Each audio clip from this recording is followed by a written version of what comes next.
Andai ini hari terakhir besok kiamat, Allah panjangkan hari ini. Hatta yub'atsa fihi rajulun min ahli baiti.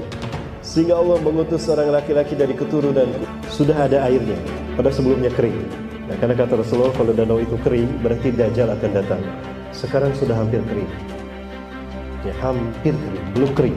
Artinya, ciri Imam Mahdi sudah ada dan akan diutus sebagai mujadid, bukan Nabi dan Rasul, mujadid. Apabila Raja Hijaz, Raja Saudi meninggal dunia. Fayabhasuna anhu, maka 7 ulama bersama pengikutnya mencari-cari di mana Al-Mahdi berada. Saat itu ketemu. Artinya Imam Mahdi saat itu beribadah haji. Ketemu tuh orangnya, ciri-cirinya. Anta Mahdiyan, ifsid yadaka nubayyuka al-samituah. Anda Imam Mahdi, ulurkan tangan Anda, kami bayat kepada Anda. Assalamualaikum warahmatullahi wabarakatuh. Salam sehat, salam sejahtera buat kalian semua dimanapun kalian berada. Jumpa lagi di ANA Channel.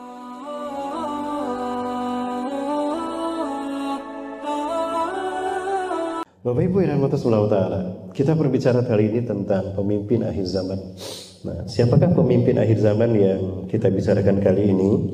Adalah seseorang yang sosoknya sudah disebutkan Rasulullah SAW 14 abad yang lalu, yang beliau akan muncul di akhir zaman, di masa terakhir umatnya. Jadi ketika masa terakhir dari umat Rasulullah, di episode akhir zaman paling akhir, beliau akan muncul. Yang mana kemunculannya dikatakan Rasulullah SAW inda ikhtilafi minan nas wa zarazina. Ketika banyak peperangan di tengah manusia, peperangan di muka bumi, bencana di mana-mana, genosida di mana-mana, beliau akan muncul.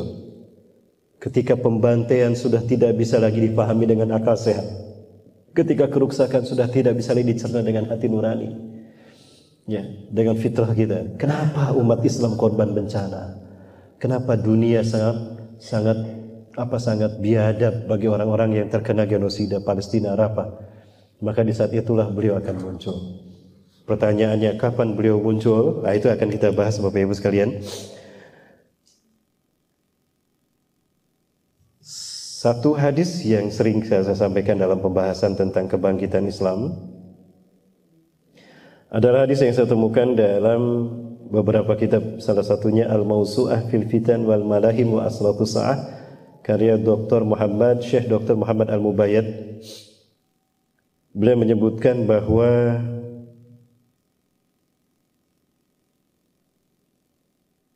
setiap kali Rasulullah SAW, setelah Rasulullah wafat, ayah bunda bisa lihat di screen, saya kasih lo melihatnya ya.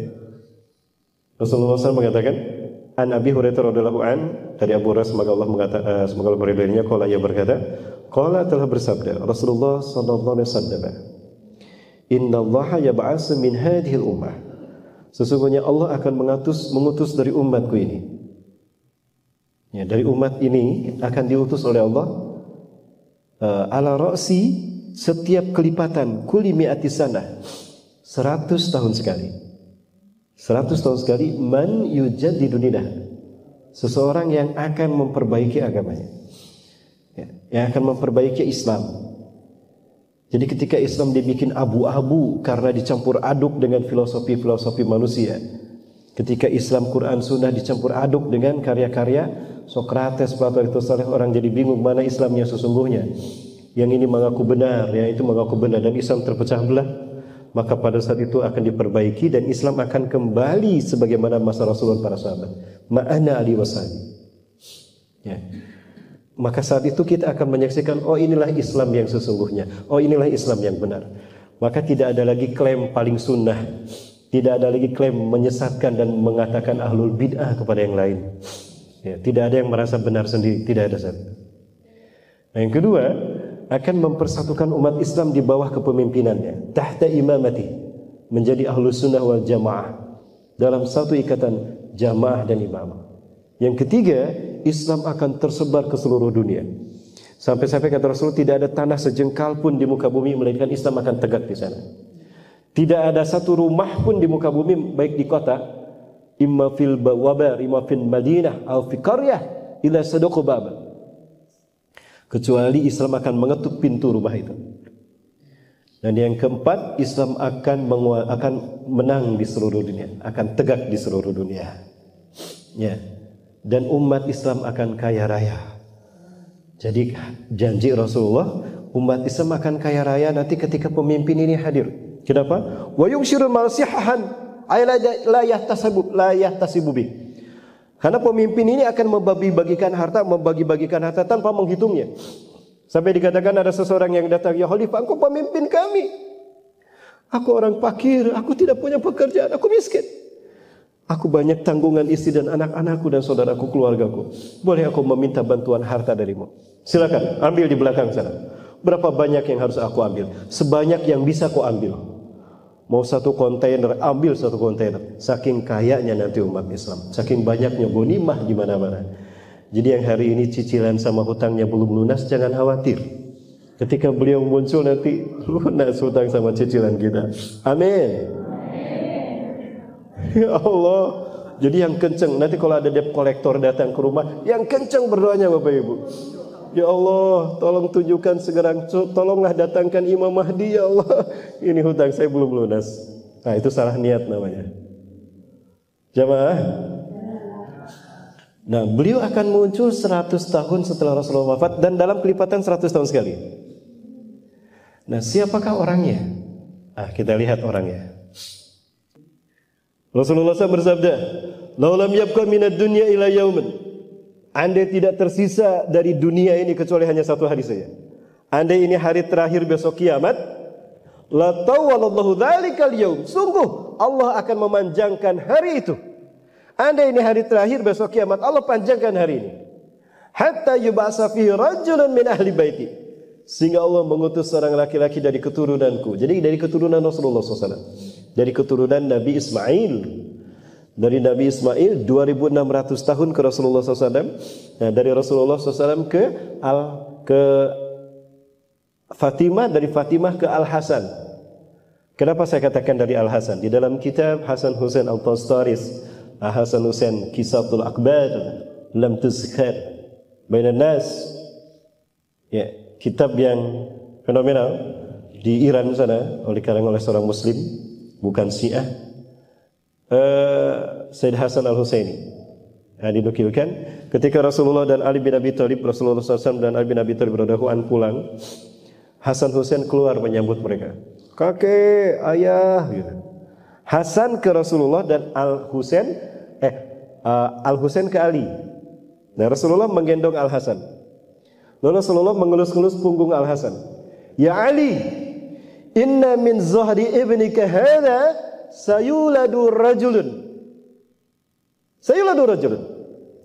Yuwati ismi. Serupa namanya dengan namaku. Ya, serupa namanya dengan namaku. Enggak kelihatan ya. Mohon maaf Bapak Ibu, biasanya pakai layar saya. Yuwati ismi, serupa namanya dengan namaku. Berarti namanya siapa? Muhammad. Rasulullah memang banyak nama, tapi kalau ditanya siapa nama Rasulullah, pasti jawabnya Muhammad, bukan Ahmad, bukan Mustafa, bukan Yasin, bukan Toha, betul? Ya, Muhammad. Wa ismu abihi ismu abi.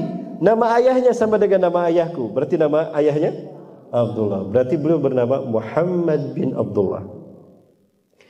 Yamlaul ardo kistan wa adlan. Beliau akan menciptakan, akan memenuhi bumi dengan kesejahteraan, pemerataan, wa adlan dan keadilan. Kama buliat zulman wa jura.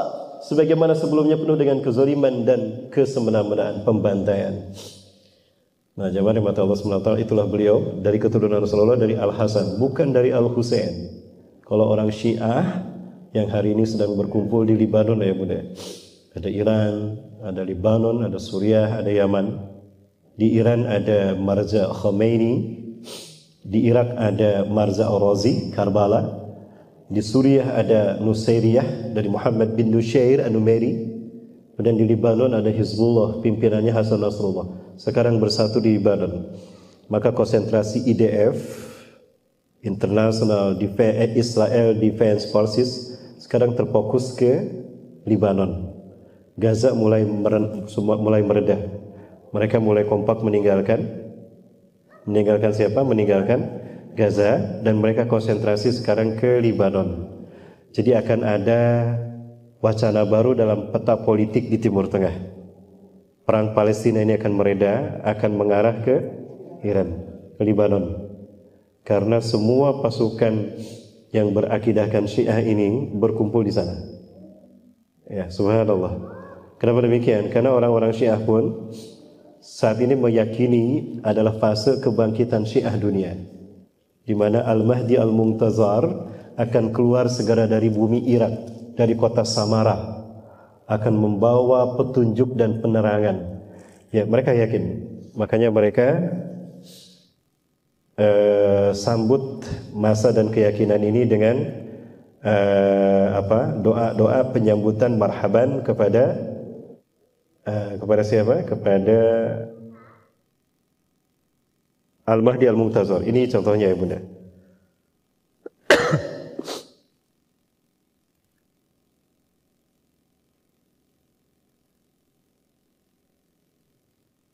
Pernah melihat foto ini ya Bunda? Video ini?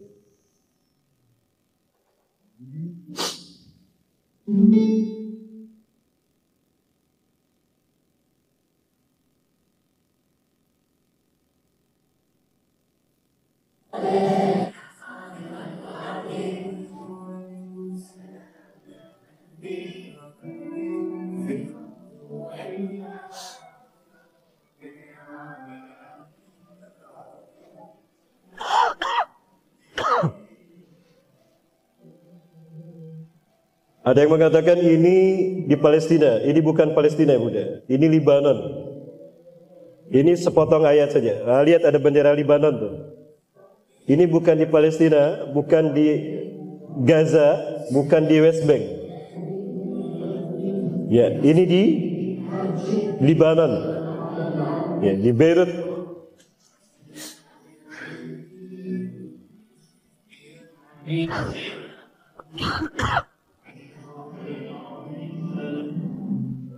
Seorang jamaah mengirimkan pesan pada saya, Ustaz, saya merinding menyaksikan video ini Ustaz. Nampaknya saudara-saudara muslim di Gaza sudah siap menyambut kedatangan Imam Mahdi di akhir zaman ini. Saya kaget loh, kok dikatakan muslim Gaza, Palestina? Saya lihat wajahnya, kemudian maksud saya lihat belangkonya, apa maksudnya ikat kepalanya. Nah betapa, nah ini baru Palestina, ini di Al-Quds, ini di Masjid Qibli. Nah ini di samping Masjid Qibli dan di samping Masjid Dome of Drop yang berkubah emas. Ini Dome of Drop, Qubatus Sahra. Ini di antara Masjid Qubatus Sahra dan Masjid Qibli. Ayah Bunda, ini bukan dari Palestina Bunda, cuma tadi diperlihatkan Palestina. Bukan Bunda, ini dari Lebanon saya sampaikan. Nah ini aslinya apa maksudnya ada pembahasan juga tadi.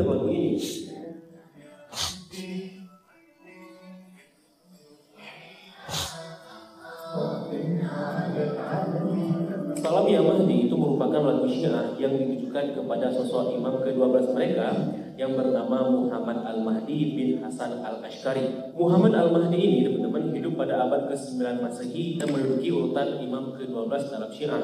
Di mana oleh Syiah sosok Al-Mahdi ini diyakini telah hilang dalam peristiwa Ghaibatul Kubra dan diyakini diberikan umur panjang hingga lagi di akhir zaman untuk membela umat Syiah melawan musuh-musuh mereka. Dan video klipnya juga itu di Lebanon dan dinyanyikan oleh orang-orang. Nah kalau yang Bunda lihat, jadi Imam Mahdi versi Sunni dan versi Syiah itu berbeda. Nah kalau video bermanfaat silahkan di-share biar banyak. kalau yang Bunda lihat dari awal, ini saya punya video aslinya dan ini bukan hanya di Lebanon, di Iran pun ada, bahkan di Indonesia juga ada perayaan seperti ini. Dan saya pernah bermubahalah, pernah debat, diskusi dengan ulama Syiah di Kota Bandung, dan ada keyakinan mereka bahwa Al-Mahdi Al-Muntazar, pemimpin akhir zaman versi Syiah, itu bernama Muhammad bin Hasan Al-Ashqari yang dulu hidup di tahun 800 Hijriah. Belum menghilang dua kali. Nah, menghilang, muncul, kemudian mengalami kehilangan yang lama. Nanti di akhir zaman akan muncul dari Irak, dari kota Samara, akan membawa Quran yang asli versi mereka, yang ditulis oleh tangan Ali bin Abi Thalib, yang diberi nama Mushaf Fatimiyah. Itu Quran yang asli, bukan Quran yang kita pakai. Dan Qurannya itu terdiri dari 17.000 ayat. 17.000 ayat, 90 juz Bapak Ibu. Lalu saya tanya pada Ustaz tadi, karena saya bawa Quran dari Beirut, Lebanon, oleh-oleh dari sana, tapi itu Quran kita, dan hadis dari Yaman. Karena di Yaman ada Husain Badruddin Al-Houthi, dia Syiah juga, dia pemimpin gerakan Houthiyah yang membuat kami tidak bisa melanjutkan studi kami di Yaman 2010 Arab Spring waktu itu ya Bunda. Nah, beliau menolak Quran dan hadis kita. Beda. Ustaz, maaf, Quran ini tidak bisa kita pakai, hadis kita. Kaget saya. Kata mereka, Quran kita beda, hadis kita beda. Saya butuh 2 jam untuk membahas tentang Syiah. Bahkan 2 pertemuan kalau mau dengan fakta-fakta bukti dan akidah mereka. Ya, kami di Bandung 3 pertemuan, Pak. Khusus untuk memberikan pemahaman kepada generasi muda agar tidak terjebak dengan faham Syiah. Nah, hari ini mereka berkumpul di Lebanon untuk menyambut kedatangan Al-Mahdi Al-Muntazar, yang nanti versi mereka akan membimbing mereka sholat di Masjidil Aqsa, sama dengan keyakinan kita. Artinya Syiah pun sekarang punya kepentingan dengan Palestina. Itulah kenapa Iran membantu, Yaman membantu, Lebanon membantu. Nah, karena kekuatan sekarang terfokus di Lebanon, bahkan pasokan senjata sudah mengalir dari Rusia dan dari negara-negara lain, bahkan dari Ukraina pun ada ternyata. Artinya apa? Ya, peta Timur Tengah akan mengarah ke Lebanon sekarang, di atas Palestina. Ya, Palestina, Jordan, Suriah, Lebanon. Di tengah-tengahnya ada danau Tiberias. Ada danau Tiberias. Nah, ya benar Allah SWT. Terakhir saya ke danau Tiberias tahun 2020. Kami membawa jamaah umroh ke Aqsa. Kami kajian langsung di atas kapal yang saat itu alhamdulillah sudah ada airnya. Pada sebelumnya kering. Nah, karena kata Rasulullah, kalau danau itu kering, berarti Dajjal akan datang. Sekarang sudah hampir kering. Ya, hampir kering, belum kering. Artinya apa? Masih ada kesempatan bagi teman-teman saya yang belum menikah untuk segera menikah. Ya.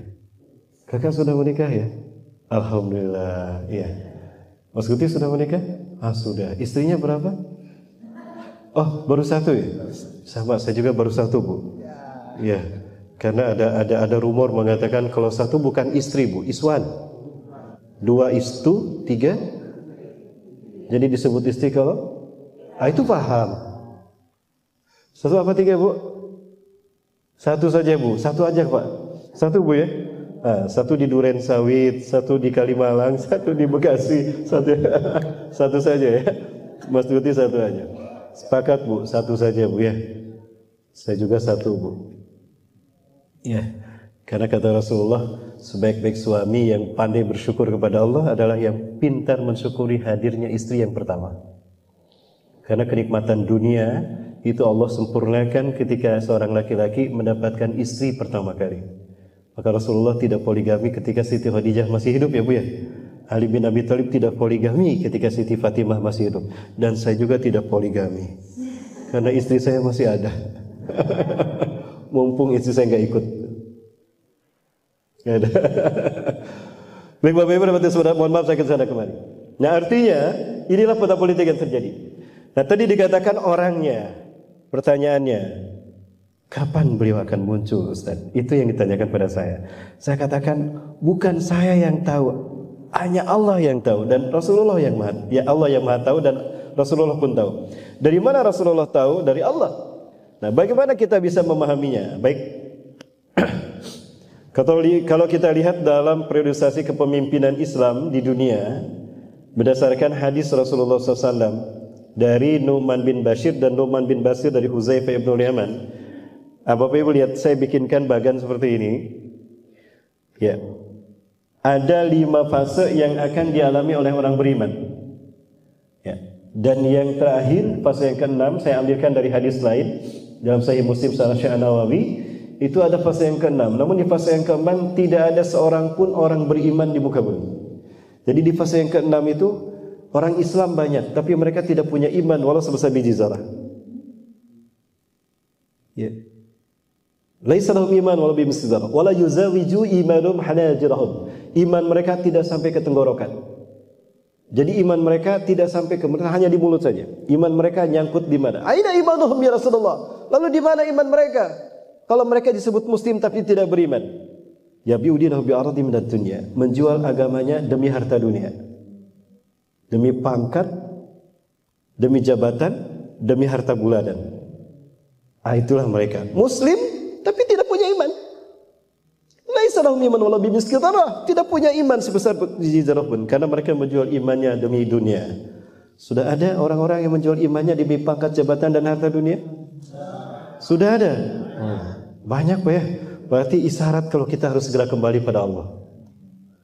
Jadi Bu masuk surganya Bu? Jadi hari ini? Belum tentu. Baik.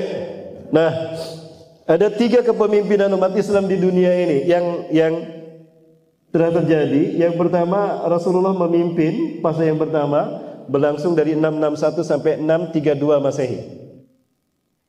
Rasulullah wafat di tahun 632, kemudian muncul Khulafaur Rasyidin, khilafah ala minhajin nubuwah. Kehilafahan yang mengikuti jejak kenabian. Khilafah itu dari kata akhlafa yukhlifu khilafatan, pengganti. Manhaj, metodenya, caranya, jalannya, nubuah kenabian. Adanya berdasarkan Quran dan Sunnah, berdasarkan Sunnah Nabi. Dan ini dibatasi Rasulullah hanya 30 tahun saja. Al-khilafatu fi ummati salasuna sana summa mulkun ba'da dzalik. Kehilafahan itu hanya 30 tahun. Setelah itu kerajaan. Betulkah 30 tahun? Nah, kita hitung sama-sama. Abu Bakar As-Siddiq 2 tahun. Ya, Abu Bakar As-Siddiq radhiyallahu anhu 2 tahun. Umar bin Khattab radhiyallahu anhu 10 tahun. Jadi berapa? 12. Utsman bin Affan 12 tahun. 24. Ali bin Abi Thalib 6 tahun. 30. Safina radhiyallahu anha mengatakan, maka aku mendapati mereka fawajadtuha salasina sanah kama qala Rasulullah SAW. Aku mendapati khilafah mereka 30 tahun. Bermula di 632, berakhir di 661 Masehi. Betul. Nah, kemudian sumatakunul kanadon. Kemudian umat Islam masih memimpin dunia, namun sistemnya mengalami distorsi perubahan dari khilafah menjadi mulkan. Mulkan itu kerajaan. Adhan itu menggigit. Artinya kerajaan, kepemimpinan terjadi turun-temurun. Dari ayah turun kepada anak, dari anak turun kepada, dari cucu turun kepada cicit, dari cicit kepada, hafal tidak Bapak Ibu?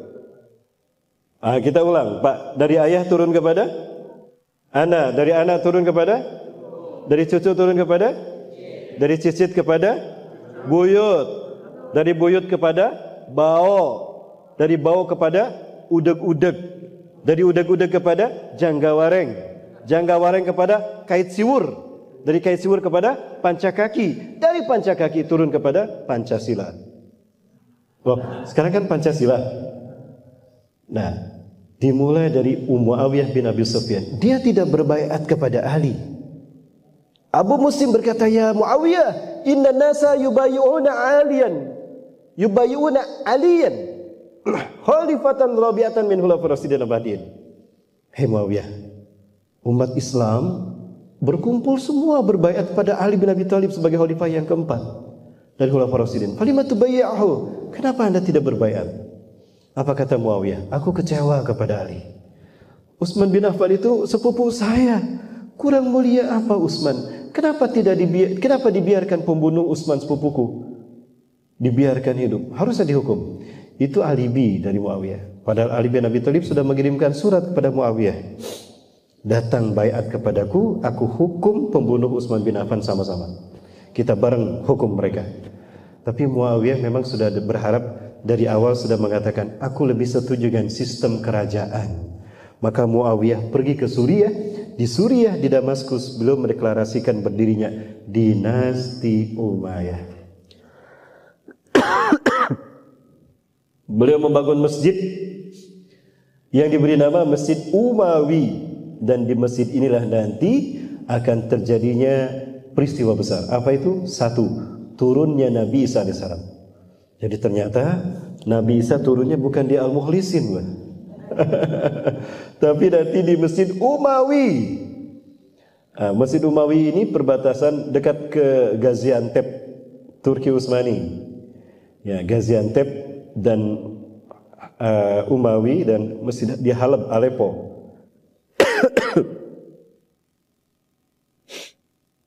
Dulu hampir saya masuk ke sana Bapak Ibu karena memang waktunya tidak cukup waktu itu. Nah ini dia masjidnya. Inilah masjid di mana nanti Nabi Isa akan turun setelah qomat di sholat subuh berjamaah. Wa imamukum minkum, dan imamnya Imam Mahdi Muhammad bin Abdullah tadi. Ya, dan pasukannya ada 3 dari setiap bangsa, namun yang terbesar ada 3, tergolong pada 3 kelompok. Ya, terkumpul pada 3 kelompok. Yang pertama dari Syam, Palestina, Suriah. Yang kedua dari Khurasan, Afghanistan, dan yang ketiga dari Duren Sawit misal. Dari Jakarta Timur. Oh, betul Ustaz. Kita bahas nanti. Ini masjid yang dibangun oleh Muawiyah bin Abi Sufyan. Berada di mana? Berada di kota Aleppo. Kursornya nggak kelihatan. Mana? Saya nggak bisa lihat. Nah ini nih, nah di sini ini. Di Aleppo sini berbatasan dengan Gaziantep, Turki. Disitulah nanti Nabi Isa akan turun ketika qomat sudah dikumandangkan. Allahu Akbar, Allahu Akbar. Wa imamukum minkum wa yusawwu sufufakum. Dan imamnya meluruskan saf salat kalian. Istawu sufufakum tadi. Sudah lurus mustami, imam masih diam saja. Sampai mustaminya kesal. Kok tidak takbir juga ya imam? Kita sudah lurus. Belakang lurus ya, lurus. Terus kenapa imam kita diam aja? Padahal malaikat Jibril sudah turun, berbisik kepada Imam Mahdi, jangan dulu qomat. Nabi Isa mau ikut sholat berjamaah. Baik. Kebayang tidak, Nabi turun. Akan turun Nabi yang dulu hidup 900 tahun yang lalu. Bukan 900 tahun lagi loh, ya sekarang 2000. 900 dari Rasulullah, sekarang 2024, berarti sudah 2024 tahun yang lalu beliau dilahirkan Allah, akan turun lagi. Maka Imam Mahdi diam. Lalu bagaimana peristiwa selanjutnya? Jangan kemana-mana, tetap bersama saya yang satu ini. Ya bunda ya, rahmati Allah. Kembali kepada pembahasan Imam Mahdi. Ustaz, boleh kita mengenal lebih dalam lagi, Bapak Ibu, kita kenal lebih dalam lagi. Nah, Imam Mahdi bisa jadi merupakan perwujudan dari Allah, apa yang Allah firmankan di dalam Quran surat An-Nur ayat 55. A'udzubillahi minasyaitonir rajim. Wa'adallahu alladziina aamanu minkum. Allah menjanjikan pada orang-orang beriman di antara kalian wa amilus solihati, dan kepada orang-orang yang beramal soleh. Jadi yang Allah janjikan adalah orang-orang beriman dan orang-orang yang beramal soleh. Ya. Kenapa iman dan amal soleh selalu dikaitkan? Illal ladzina amanu wa amilus solihat, karena iman hanya bisa diwujudkan dengan amal soleh, tidak dengan amal salah, Bapak Ibu. Sepakat Bapak Ibu? Baik, nah, apa janji dari Allah? La yastakhlifannahum fil ardi. Sungguh mereka akan berkuasa kembali di muka bumi. Kalimatnya istakhlafa yastakhlifannahum. Artinya kepemimpinan umat Islam yang terakhir ini bukan dalam bentuk negara, bukan dalam bentuk nasionalisme, tapi dalam bentuk khilafah. Kalimatnya la yastakhlifannahum. Silakan kaji, tanyakan pada bahasa ahli bahasa. Kemudian dari wajan istahlafa yastakhlifu, istaf'ala yastaf'ilu, artinya tidak Allah berikan begitu saja, tapi ada upaya dari umat Islam untuk memperjuangkannya. Ketika sudah layak sampai dengan perjuangan yang maksimal, layak ditolong, baru Allah tegakkan khilafah. Jadi yang menegakkan khilafah bukan manusia, tapi Allah. Kita hanya melaksanakan Quran dan Sunnah secara kafah dan totalitas. Ayah bunda. Kama salafal ladzina min qablikum, sebagaimana mereka orang-orang sebelum kalian berkuasa di muka bumi. Yang kedua, wala yumakkinanna lahum dinahum alladzi irtada lahum. Dan Allah akan menguatkan agama yang Allah ridhai untuk mereka. Artinya Islam ini akan kuat, tidak ada lagi yang bisa mengganggu Islam. Maka artinya saat itu orang-orang munafik pun akan dibersihkan Allah dari umat Islam. Nanti kelihatan orang munafik siapa saja. Sekarang saja sudah tersaring, betul? Ujian-ujian politik, ujian-ujian wacana politik internasional dan nasional membuat kita bisa melihat mana yang munafik, mana yang istiqomah mukmin yang sesungguhnya. Yang ketiga, wala yubaddilannahum min ba'di khaufihim amna. Yang ketiga, Allah akan menggantikan mereka setelah takut, dibantai, disiksa, dibombardir. amna akan aman sejahtera. Jadi Palestina sebentar lagi aman. Israel akan hancur. Dunia akan aman sejahtera. Kiamat akan datang. Oh, diaminkan juga. Pasti Bapak Ibu. Nah baik, kita kenali beliau. Dan ini sudah saya sampaikan tadi. Jadi beliau dari keturunan Rasulullah SAW bernama Muhammad bin Abdullah. Siapa beliau? Bapak Ibu rahmatullah subhanahu wa ta'ala. Tentang hadis-hadis yang berbicara tentang Imam Mahdi ini banyak. Disampaikan ada banyak hadis sahih yang menerangkan kemunculan di akhir zaman nanti. Syekh Abdul Muhsin Al-Abbad hafizahullah, salah seorang ulama pakar hadis dari Madinah, beliau menyatakan bahwa ada beberapa sahabat yang meriwayatkan hadis tentang Imam Mahdi. Melalui penelitian beliau dalam hadis-hadis terkait dengan kebangkitan Islam dan Imam Mahdi, setidaknya ada 26 orang sahabat yang meriwayatkan hadis tentang Imam Mahdi. Ya, bisa dilihat dalam kitab Al-Qiyamah As-Sughra karya Dr. Sulaiman Al-Ashkar dari Mesir kalau tidak salah. Itu ada 2 jilid, Qiyamah Sughra, Qiyamah Kubra. Ada 36 kitab hadis yang menukilkan hadis tentang Imam Mahdi. Di antaranya Sunan An-Nasai, Sunan Abu Daud, Sunan At-Tirmidzi, Sunanul Majah. Demikian pula tertulis dalam Musnad Imam Ahmad, Sahih Ibnu Hibban, Mustadrak Al-Hakim. Ya, dalam kitab yang sama Al-Qiyamah As-Sughra halaman 216. Sampai sebagian ulama menyimpulkan bahwa hadis-hadis tentang Imam Mahdi telah sampai pada derajat mutawatir ma'nawi, berarti di atas muttafaq alaih. Di atas muttafaq alaih, di atas daripada kesepakatan Bukhari Muslim, di atas Sahih Bukhari, di atas Sahih Muslim. Artinya memiliki hukum wajib diimani. Siapa yang tidak yakin dengan kemunculan Imam Mahdi sama dengan mengimani sebagian ayat Allah tapi juga mengkufuri sebagian ayat Allah. Itu ya Bunda, ijma para ulama. Baik, kita kenal pribadi beliau. Yang pertama dari Abu Sa'id Al-Khudri radhiyallahu anhu, Rasulullah SAW bersabda, "Yakhruju fi akhiri ummati al-Mahdi." Nah, Imam Mahdi akan muncul di masa akhir dari umatku. Kira-kira kapan?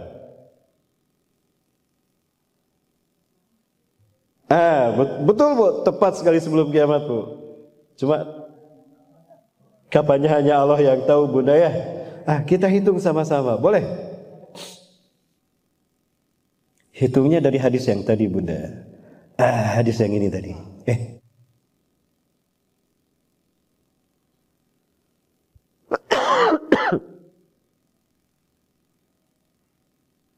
Hitungnya dari hadis yang ini. Yang 100 tahun tadi. Yang setiap 100 tahun satu kali. Nah ini nih. Dalam hadis ini kan 100 tahun sekali setelah Rasulullah SAW wafat. Nah ayah bunda hormati Allah, umat Islam yang terakhir memimpin dunia siapa? Turki Utsmani sebelum kita. Turki Utsmani, dan Turki berakhir tahun berapa? Secara de facto dan de jure 3 Maret 1924. 3 Maret 1924. Nah, kita lihat dalam bagian ini yang nomor 4. Ayah bunda lihat yang nomor 4. Yang ini? Oh, enggak kelihatan ya. Enggak kelihatan. Ya, sebelum nomor 4, nomor 3, antara nomor 3 dan nomor 4 itu ada angka 1924. Ada? Dan itu tahun kehancuran Turki Utsmani. Baik secara hukum internasional tentang kenegaraan ataupun secara kenyataan, faktanya. The facto and the jure. Nah, artinya apa? Berarti umat Islam yang terakhir memimpin dunia adalah Turki, berakhir 1924. Andai angka 1924 saja, permisalannya. Kita ambil angka 1924 tambah 100 berapa? 2024. Berarti tahun berapa? Sebentar, berapa tadi 1924 tambah 100? Ini matematikanya versi sekolah apa versi KPU? Kadang suka beda, versi sekolah sama versi KPU beda Bu dia. KPU punya matematika sendiri Pak.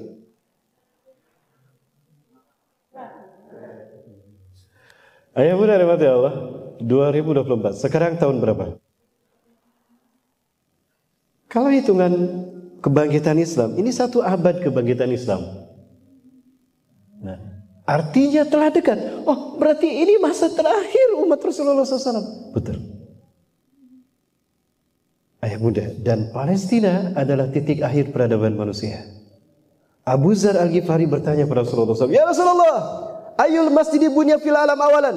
Wahai Rasulullah, masjid apakah yang pertama kali dibangun di muka bumi? Al-Masjidil Haram. Suma ayun ya Rasulullah. Kemudian apa ya Rasulullah? Al-Aqsa. Al-Masjidil Aqsa. Kam bainahuma? Berapa jarak pembangunan Masjidil Haram ke Masjidil Aqsa? 40 sana. 40 tahun. Siapa yang ditugaskan? Dalam riwayat yang kuat, Nabi Adam lah yang membangun 2 masjid ini, Masjidil Haram dan Masjidil Aqsa. Dan Nabi Adam Allah berikan kehormatan untuk memulai peradaban manusia di dunia. Tugas Nabi Adam membangun pondasi peradaban manusia. Titik nolnya ada, titik nol peradaban manusia adalah Mekah Al-Mukarramah, dan titik akhirnya Al-Aqsa. Artinya apa? Peradaban manusia membentang dari Mekah Al-Mukarramah sampai ke Masjidil Aqsa. Peradaban para nabi dari sana berkembang. Artinya apa? Apabila manusia seluruh dunia sudah berbicara tentang Palestina, Gaza, Rafah, Masjidil Aqsa, artinya kita berada di episode terakhir peradaban manusia di muka bumi. Sesuai dengan fakta kan Bapak Ibu ya. Dan Rasulullah tadi mengatakan, yakhruju fi akhiru ummati al-mahdi. Al-mahdi akan keluar di masa terakhir umatku. Artinya siapa? Kemungkinan kita ya bunda. Betul? Kemungkinan kita kan. Artinya kita dengan kebangkitan Islam ini adalah masa kita. Dan kiamat telah dekat. Bahkan Rasulullah SAW, Bang Najeh, boleh ke depan dulu sebentar. Kali itu perang melawan Bani Mustalik. Bang Najeh sudah menikah? Oh belum. Mau cariin jodoh? Suatu hari Rasulullah SAW selesai berperang melawan Bani Mustalik. Saat itu perang yang sangat alot dan melelahkan. Padahal mereka tidak begitu banyak jumlahnya, tapi karena strategi perangnya bagus, Rasulullah dan para sahabat kelelahan. Rasulullah paham para sahabat lapar, Rasulullah juga lapar. Rasulullah SAW memanggil Abdullah bin Hawalah al-Azdi. Hei Ibnu Hawalah, ingshir hadal makan, keliling tempat ini. Apabila kamu menemukan ghanimah, imma bakhara, imma jamal, atau ghibas, apakah kambing, sapi, unta, bawa sini. Kita sembelih sama-sama. Berjam-jam keliling tidak menemukan seekor pun. Sudah diborong sama duren sawit untuk kurban. Maka Ibnu Hawalah pulang dalam kedatangan kosong. Rasulullah faham mereka lapar dan haus dan lelah dan kecewa, tidak menemukan apapun. Rasulullah menepuk pundak Ibnu Hawalah al-Azmi. Maaf ya Mas Najih. Ya Ibnu Hawalah, hei Ibnu Hawalah, intara rayatan Sudan, jika kamu melihat panji Islam, la ilaha illallah Muhammad Rasulullah berkibar, ya, qamat fi Baitul Maqdis atau fi aknafiha, berkibar di Baitul Maqdis, Al-Aqsa dan di pelataran Al-Aqsa. Fasatu aqrabu ilaikum, maka kiamat lebih dekat kepada kalian, kepada engkau hai Ibnu Hawalah, ketimbang tanganku di pundakmu dengan kepalamu. Kata Rasul sekali lagi, jika panji Islam la ilaha illallah, panji khilafah tegak di Al-Aqsa, Palestina, ya, atau di pelataran Baitul Maqdis Al-Aqsa, maka kiamat lebih dekat kepada engkau ketimbang tanganku di pundakmu dengan kepalamu. Artinya Palestina merdeka, Israel hancur, Al-Aqsa kembali kepada pangkuan umat Islam. Kita sholat berjamaah di Masjid Al-Aqsa berjamaah bareng-bareng seluruh dunia. Artinya kiamat lebih dekat daripada pundak dengan kepala kita. Terima kasih Mas Haji. Semoga segera dapat jodoh yang soleha. Bu, diaminkan sama ibu, Bu. Kalau nanti Dajjal datang, KUA tutup Mas seluruh dunia, Mas. Ayah bunda, berarti siapakah masa akhir umat Rasulullah SAW yang dikatakan momentum Imam Mahdi akan datang? Sekarang tanda-tandanya sudah terjadi. Baik, saya kuatkan lagi. Hadis lain tentang kemunculan sang pemimpin akhir zaman ini adalah ketika wafatnya pemimpin Hijaz. Idza mata malikul Hijaz. Apabila Raja Hijaz wafat, hadza min isyaratin khurujil Mahdi. Itu adalah tanda keluarnya Al-Mahdi. Baik, Hijaz. Di manakah Hijaz? Al-makan ma bainal Makkah wal Madinah fahuwal Hijaz. Tempat yang terbentang antara Mekah dan Madinah, itulah Hijaz. Berarti Hijaz maksudnya Arab Saudi. Artinya, ciri Imam Mahdi sudah ada dan akan diutus sebagai mujadid, bukan Nabi dan Rasul, mujadid. Apabila Raja Hijaz, Raja Saudi meninggal dunia. Siapa Pak? Yakin? Kita bahas. Baik. Masih bersama saya? Tapi kayaknya sudah ada yang muntaber tadi. Mundur tanpa berita. Lanjut jamaah. Baik. Bapak Ibu Rahmati Subhanahu wa taala. Kita bahas sekarang ke Saudi Arabia. Referendum Saudi Arabia itu dari agak berat saya mengatakannya. Kenapa Ustaz? Ayah muda, ketika Turki Utsmani akan hancur, dihancurkan oleh makar dan tipu daya siapa? Tipu daya Yahudi sebetulnya, Bu.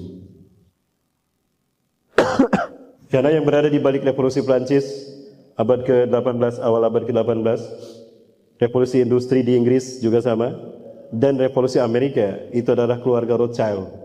Di belakangnya ada Sir Merab Rothschild, petinggi 12 dinasti Yahudi yang mereka dipersatukan di Bavaria, Jerman abad di awal 1700-an. Ya, kemudian dicanangkan 12 langkah untuk menguasai dunia. Saat itu Sir Merab Rothschild mengevaluasi kegagalan Yahudi Askenazim di balik revolusi Prancis. Maka revolusi industri berhasil, revolusi Amerika berhasil. Keberhasilan revolusi industri ditandai dengan lahirnya Amerika sebagai negara masonik pertama di dunia.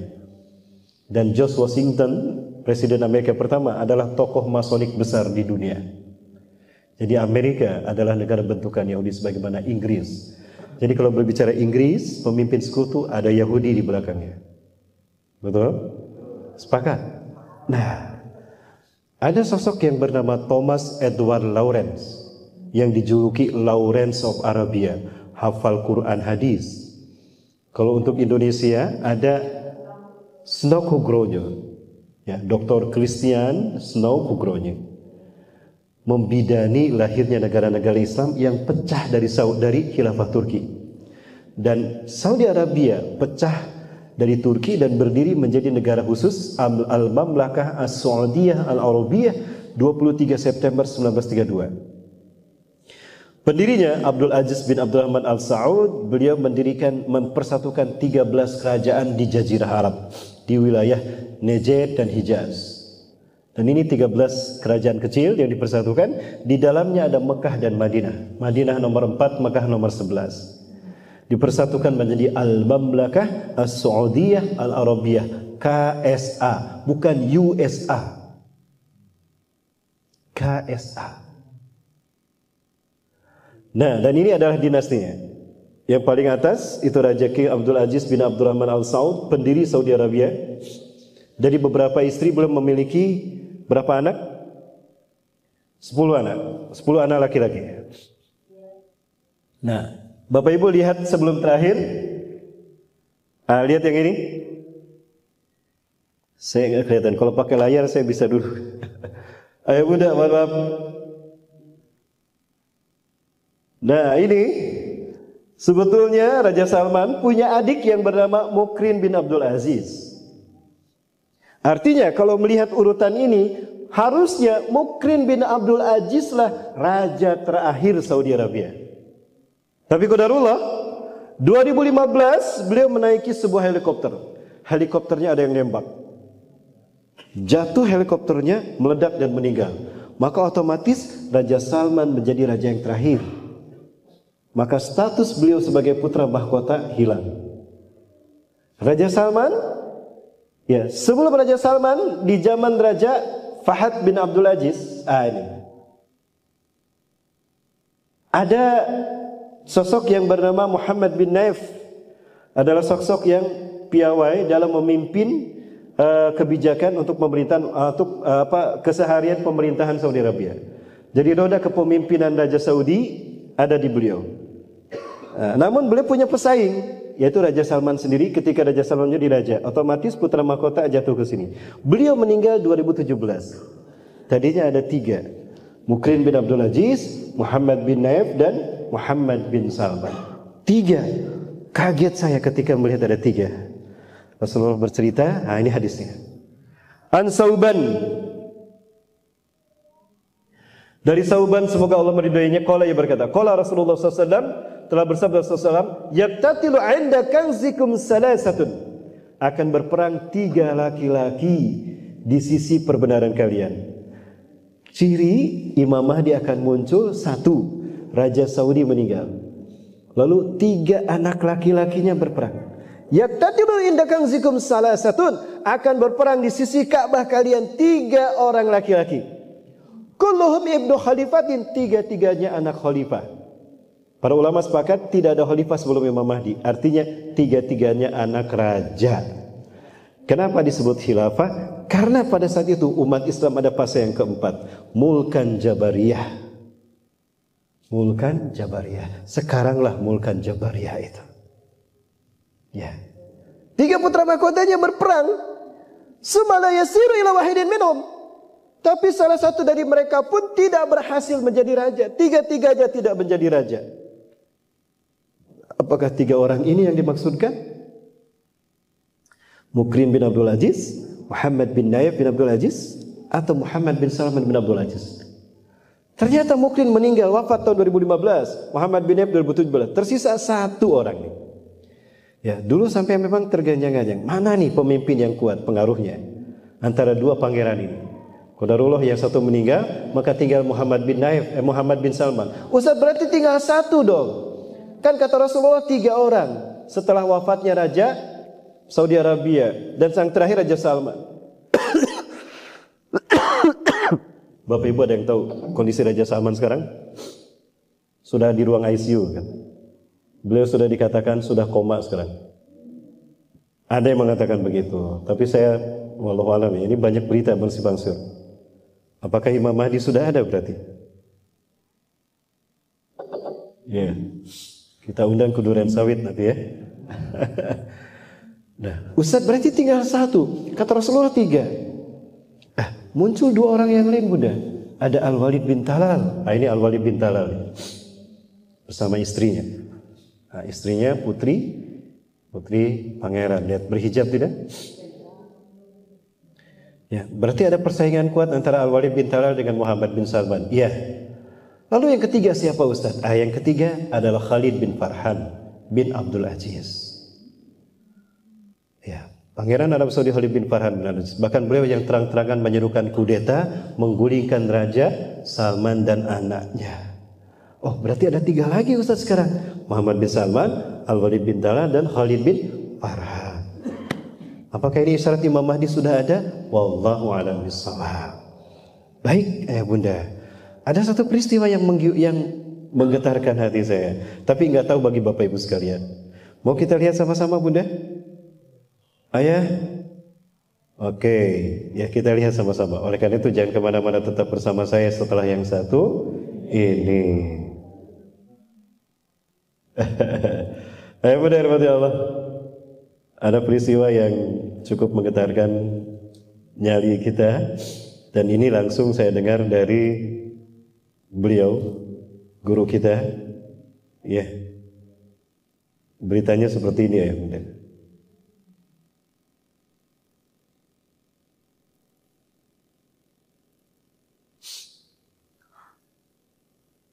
Hanya saja kemarin ini masuk sebuah tulisan kepada saya yang menyampaikan bahwa dia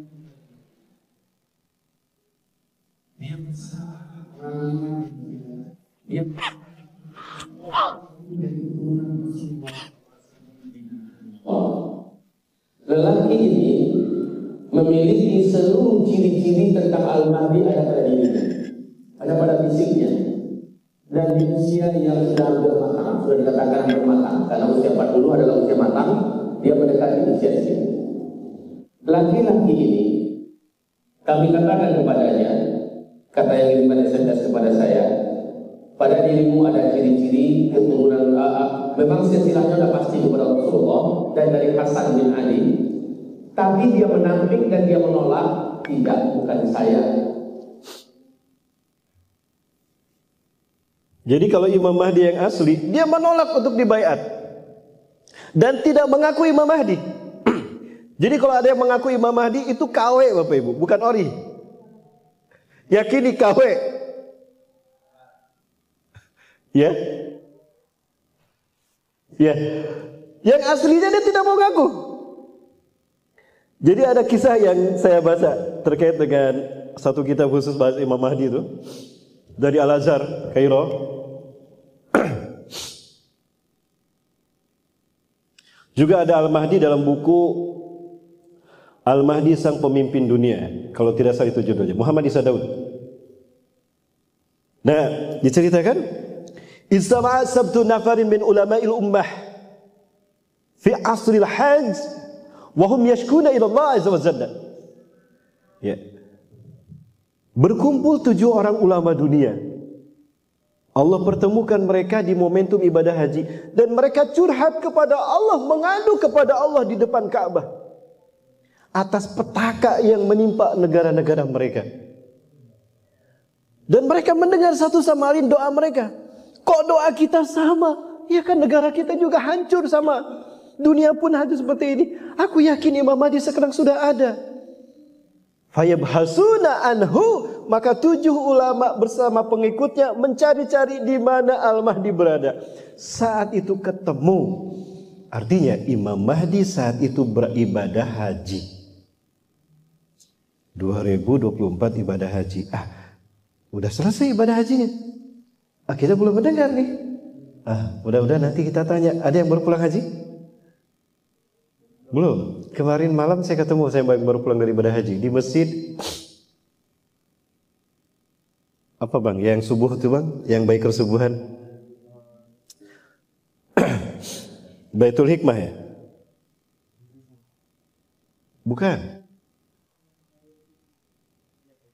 Baitul Hikmah ya? Nah, beliau pulang haji, saya tanya, Pak, beliau haji furoda kan?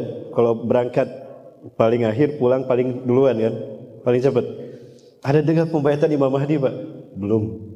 Tapi jemaah haji masih ada di sana kan? Masih ada sampai pertengahan Juli itu kloter terakhir pulang ke Indonesia, pulang ke negara masing-masingnya. Kita dengar nanti. Jadi ketemu tuh orangnya, ciri-cirinya. Nanti kita lihat ciri-cirinya. Masih ada waktu kan? 1, 2, ya 3 jam lagi, 3 jam setengah lagi. Enggak ya Bunda, sampai jam 12 kita sampai jam azan zuhur kita selesai ya. Selesai, ada zuhur selesai. Bunda berarti Allah. Nah, ketemu orangnya. Anta Mahdiyan, ibsit yadaka nubayuka ala samituah. Anda Imam Mahdi, ulurkan tangan Anda, kami bayat kepada Anda. Imam Mahdi yang asli menarik tangannya. Dia tidak mau dibayat. Lastu Mahdiyan, ana ihda minal ansar. Jadi ciri Al-Mahdi yang asli, 1, dia menolak dibayat. Kenapa menolak? Berat amanah ini. Maka beliau tidak sanggup memikulnya. Yang kedua, beliau tidak mengaku sebagai Imam Mahdi. Buktinya disebut orang pun dia tidak mau, betul? Nah, yang ketiga, ana ihda minal ansar. Saya adalah satu dari orang Ansor. Ansor itu Madinah. Artinya bukan dari Pakistan, tapi dari Madinah, apalagi dari Duren Sawit, bukan Bapak Ibu. Dari mana? Dari Madinah, keturunan Rasulullah sallallahu alaihi wasallam. Lari beliau ke Madinah, maka dikejar. Ya. Fayattabi'unah, maka orang-orang ini, pasukan ini mengejarnya. Ketemu di Madinah, lari lagi ke Mekah. Ketemu di Mekah, lari lagi ke Madinah. Yatahawal min Makkah ilal Madinah salasa marat. Pulang pergi itu 3 kali Mekah Madinah.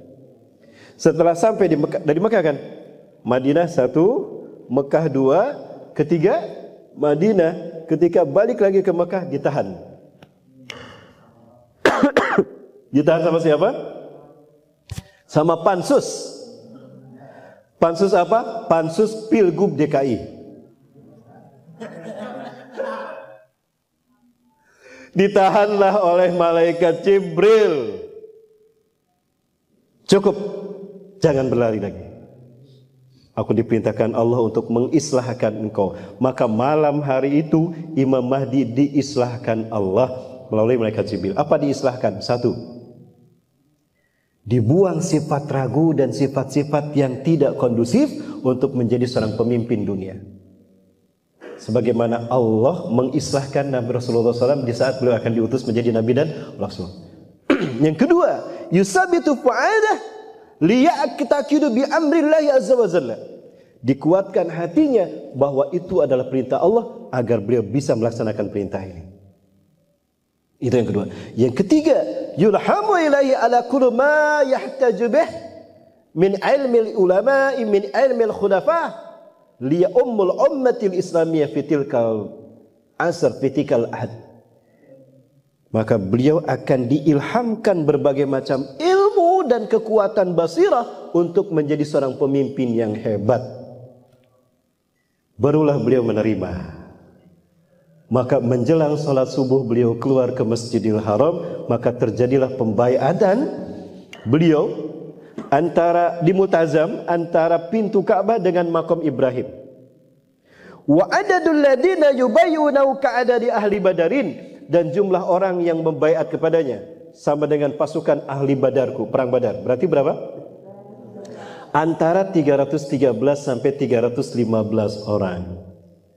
Nah, dulu waktu imam besar masih di Mekah dan saya dilarang untuk bertemu dengan beliau. Sebetulnya bisa saja saya beliau bertemu dengan imam besar. Waktu di Mekah kami berdekatan sekali. Tapi sayang sekali saya dilarang oleh pengacara yang dulu membantu saya untuk menyelesaikan masalah saya tentang fitnah kepada saya. 2019 saya dilarang bertemu dengan beliau dan saya berpesan untuk beliau lewat ajudan beliau, tolong jangan pulang ke Indonesia. Andai ibadah haji tahun ini Imam Mahdi ada, wakili kami Indonesia untuk berbaiat kepada saudara sepupu Anda Muhammad bin Abdullah, karena saya yakin Habib Rizik adalah keturunan Rasulullah SAW. Betul? Allahu Akbar. Saya yakin betul. Beliau keturunan ke-38 dari Rasulullah SAW, dan ini sudah diakui oleh pimpinan Saudi Arabia, oleh ulama mujtama' dari Al-Arabiyah, Mujtama' dari Makkah Al-Mukarramah, dari Ummul Qura. Nah, Bapak Ibu dan Subhanahu wa taala, qadarullah situasi berbicara lain, Allah menghendaki lain. Nah, intinya berarti beliau sudah ada kemungkinan besar. Dari mana saya yakin juga? Nah, ini ada cerita lagi seperti ini. Jamaah masih bersama saya?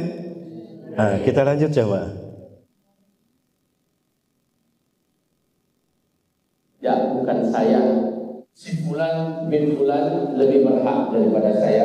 Fulan lebih berhak dan dia lebih cocok daripada saya. Syekh Anu lebih bagus daripada saya. Saya hanya punya satu keinginan, katanya. Saya ingin berjihad di negeri Syam. Saya ingin membela saudara saya di negeri Syam. Dan saya ingin pergi ke sana. Saya ingin syahid di jalan Allah. Ini permintaan laki-laki keturunan Rasulullah yang di Madinah itu. Dia mengujuk saya, katanya, untuk ikut bersamanya ke negeri Syam. Tapi saya katakan saya akan kembali ke Indonesia. Mungkin ladang jihad saya adalah kain saya. Kata laki-laki Indonesia ini. Mereka pun berpisah. Yang keturunan Rasulullah ini pergi ke Syam, ikut bergabung dengan para pejuang di Indonesia. Sementara beliau ini pulang ke Indonesia dan beliau mendengarkan ceramah-ceramah saya sudah cukup lama. Akhirnya beliau katakan, sosok yang Ustaz sebutkan itu insya Allah sudah ada. 2014 bulan Maret saya ditelepon oleh teman saya, Ustaz, kami sudah siap untuk berbaiat Ustaz ke Khalifah. Wah, sudah ada Khalifah? Ada Ustaz. Kami menunggu Ustaz untuk bergabung. Kita akan berkumpul di Jakarta.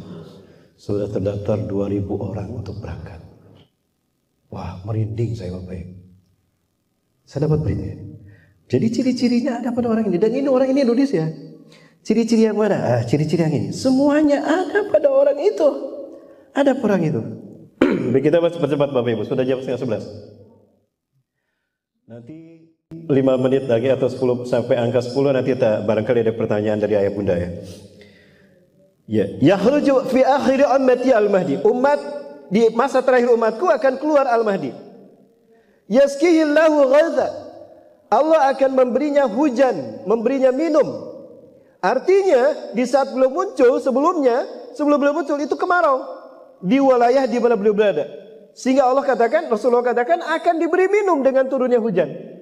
Jadi hujan itu berkah, pertanda berkahnya al-mahdi.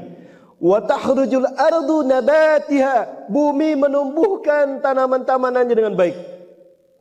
Persis seperti Rasulullah dilahirkan. Artinya beberapa wilayah di Arab ini akan kering. Kemarin ibadah haji ini sampai 53 derajat Pak Bunda. Beberapa banyak yang pingsan kan? Tidak kuat, 53 derajat. Ya, terakhir kami ke sana itu Bapak Ibu 45 derajat. Beda dengan di Turki. Sebelum ke sana saya ke Turki dulu menemui saudara kita yang dari Gaza di Istanbul, dingin luar biasa. Oh, berarti memang ada pergeseran kutub. Nah, Ibu dan Bapak Allah, kemudian wa yu'til malsihan, beliau akan membagi-bagikan harta tanpa menghitungnya. Nah, ini isyarat kenapa kita dikatakan kaya raya hadis ini. Wa taksurul masyiyah, maka binatang ternak akan banyak lagi. Berarti sebelumnya habis binatang ternak karena mati kekeringan, karena bencana kelaparan. Wa ta'zimul ummah, umat ini akan kembali mulia. Dulu umat Islam dihinakan, direndahkan oleh kapitalisme barat dan timur, oleh komunisme dan kapitalisme. Maka umat Islam akan agung dan mulia saat itu, menang. Ya'ishu sab'an, beliau akan hidup 7 al-thamanian atau 8, yakni hajajan, 7 atau 8 kali musim haji. Nah, dari sini nih, berarti kemungkinan dibaiatnya di musim haji. Maka setiap musim haji datang, saya selalu ada Imam Mahdi nggak? Ada Imam Mahdi nggak? Halo. Yang tadi disampaikan oleh Ustadz Zulkifli Muhammad Ali itu 2015. Orangnya sudah ada menurut orang Indonesia ini. Dan seseorang yang mengenal langsung bertemu dengan beliau pun telepon saya, bicara dengan saya dan ngobrol dengan WA dengan saya. Ustadz, kayaknya orang ini Ustadz, demi Allah Ustadz, saya menikah dengan saudaranya, dengan saudara orang ini Al-Mahdi. Saya menikah dengan sepupu orang yang Ustadz ceritakan ini. Betul Bunda? Iya Ustadz. Saya sudah 9 tahun saya tinggal di Mekah.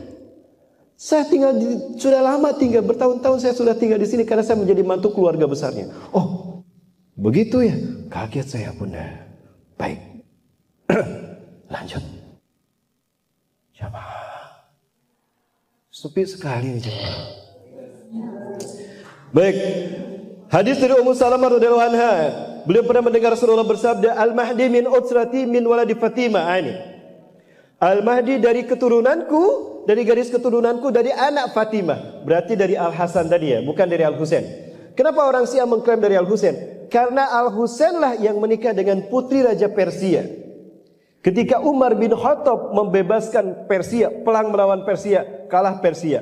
Raja Persia wafat saat itu, Yaddajirb. Yaddajirb punya, susah nyebutnya, Yaddajirb, membacanya begitu, namanya begitu. Punya 3 anak perempuan. Umar bin Khattab bilang, bebaskan 3 putrinya dengan harga yang tinggi untuk menghargai kedudukannya sebagai putri raja. Baik. Diam-diam Ali bin Abi Thalib membebaskannya. Setelah mereka masuk Islam, dimerdekakan oleh Ali bin Abi Thalib. 1 anak dari mereka dihadiahkan untuk Abdullah bin Umar. Hadiah Ali kepada Umar bin Khattab. Dinikahkanlah dengan Abdullah bin Umar. Yang kedua, dinikahkan dengan Muhammad al-Hanafiyah, anak tiri Ali bin Abi Thalib dari Abu Bakar. Setelah Abu Bakar meninggal, istri Abu Bakar ditikah Ali. Karena istri khalifah harus ditikah oleh khalifah lagi. Seperti istri ustadz harus ditikah lagi sama ustadz. Ada istri ustadz di sini? Aman? Aman teh? Aman Bu? Aman. Istri saya nggak ada. Bang, jangan bilang istri saya Bang ya. Bang. Yang ketiga, dinikahkan dengan Al-Husain. Maka dari Al-Husain lah Rasulullah punya keturunan dari Persia, maka orang Syiah mengklaimnya Al-Husain bukan Al-Hasan. Muhammad bin Hasan Al-Askari. Tapi dari Al-Hasan katanya untuk menutupi. Tapi ada orang Husain yang mengatakan Al-Husain. Makanya mereka begitu mengeluk-elukan Al-Husain. Labbaika ya Husain, labbaika ya Husain, labbaika ya Husain. Begitu? Apalagi Al-Husain syahid di Karbala. Versi mereka. Baik, lanjut. Masih ada waktu. La tanqudud dunya hatta yamlikul araba rajulun min ahli baiti yuwatiu ismu ismi. Tidak akan berakhir dunia sehingga memimpin Arab seorang laki-laki dari keturunanku serupa namanya dengan namaku. Siapa tadi? Muhammad. Itu hadirin. Yang terakhir, yuwatiu ismi ismi wa ismu abi ismu abin. Nama ayahnya sama, Muhammad bin Abdullah. Baik. Fisiknya sekarang. Al-Mahdi memiliki hidung yang mancung. Coba lihat di sini mungkin ada yang sudah mirip hidungnya dengan Al-Mahdi. Al-Mahdi hidungnya mancung, dahinya lebar. Mana yang dahinya lebar, Pak? Yang dahinya lebar, hidungnya mancung, sudah mirip Al-Mahdi itu. Ya. Al-Mahdi minni, Al-Mahdi dari keturunanku, ajlal jabhati, lebar dahinya. Aknal anfi, tipis hidungnya saking mancungnya. Yamlu ardo kistan wa'adan, beliau akan memenuhi dunia dengan kesejahteraan dan keadilan. Kama melihat jauran wa julman, sebagaimana sebelumnya penuh dengan kekejaman, pembantaian dan kezaliman.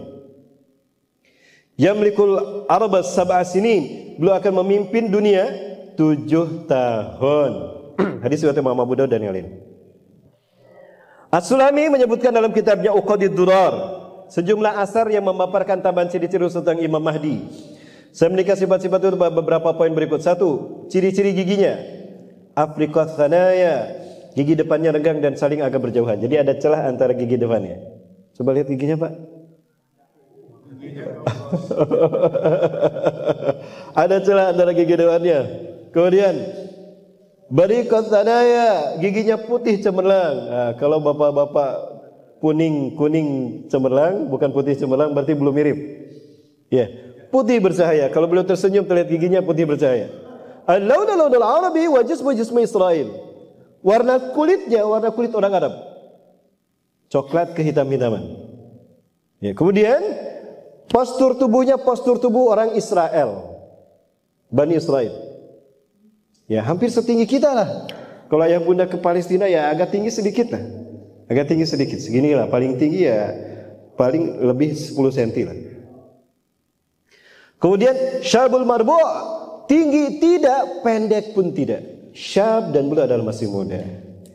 Ya, itu ciri-ciri fisik. Kemudian hasanul wajhi, tampan wajahnya.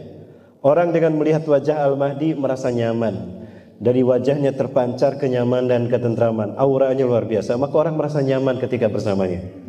Ya, sebagaimana para sahabat merasa nyaman ketika berada Rasulullah SAW.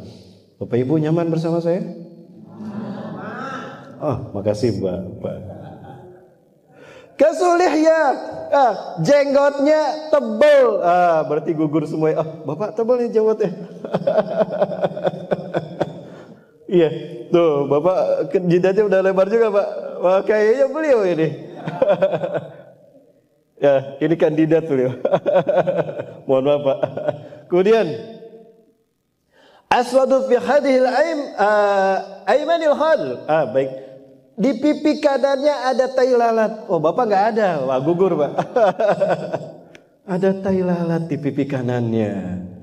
Jenggotnya tebal. Alisnya itu datar bagus. Ada di bawahnya. Ablajul ayun. Lurus, jarak kedua alisnya itu bagus. Lurus seperti bingkai yang berdampingan bergandengan. Ya. Bukan alis yang tebal dan berangkai. Ya, mempunyai kelopak mata yang lebar. Pokoknya tampan wajahnya luar biasa. Ya. Kemudian apalagi akhal ainain. Pelupuk matanya hitam bukan karena berserat tapi memang karena hitam. Kelihatan lebih hitam ini daripada warna wajahnya. Apalagi perutnya gendut, kedua pahanya kurus. Pada paha kanannya ada tai lalat dan pada pundaknya ada tanda kenabian. Itu ayah bunda rahmati Allah. Ciri fisiknya. Nah, jadi orang yang tadi itu telepon saya. Ustadz pernah bahas beliau di satu kajian di Jakarta. Saya hadir Ustadz. Dan saya merinding dan menangis Ustadz. Ketika Ustadz bicara itu saya tatap fotonya. Ustadz bicara fotonya saya tatap, saya ingat-ingat betul. Kayaknya si fulan ini yang Ustadz sebutkan. Jadi ada satu bicara kepada Ustadz Zulkifli Muhammad Ali itu 2015. Ini kemarin 2023 bicara sama saya. Kalau ini akhwat yang bicaranya. Karena beliau orang Indonesia, lama tinggal di Saudi Arabia dan menikah dengan sepupu orang ini. Sepupu dari suaminya, ini ciri-cirinya persis seperti ini. Dan kami selalu ada celah keluarga Ustadz. Dia keluarga besar, baik di Madinah, di Mekah ataupun di Qatar. Sekarang kami berada di Qatar Ustaz. Dan kami selalu dibimbing oleh Profesor Dr. Yusuf Kordowi, guru kami. Jadi kalau pengajian, gurunya yang ceramahnya Profesor Dr. Yusuf Kordowi. Subhanallah ayah bunda. Ayah bunda subhanahu wa ta'ala. Ini semua terjadi dengan izin Allah tentunya. Nah nanti beliau setelah dibaiat, apa yang akan dilakukan pertama kali? Kira-kira setelah dibaiat, tugas pertamanya apa? Jamaah, kemana ini? Jamaah, ciri-ciri pertamanya apa? Tugas pertama yang akan beliau lakukan adalah membersihkan jazirah Arab dari kemunafikan. Bukan perang melawan Israel dulu. Bukan perang melawan Amerika dulu. Bukan perang melawan Soviet Rusia, tidak. Cina bukan. Tapi perang melawan raja-raja Arab yang munafik.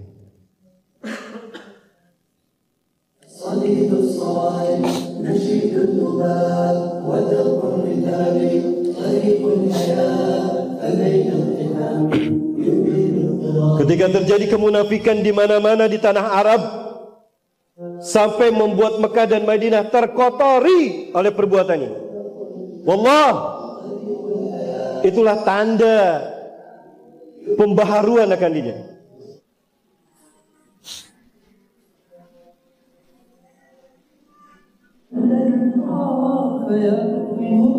Kaget Bapak. Ada fashion show di Madinah. Ada konser musik rap di Jeddah, di Riyadh. Dan di Jeddah ada perayaan Halloween. Merinding saya, ya Allah, ada apa ini? Dan ini tidak jauh dari Mekah Madinah ya Bunda.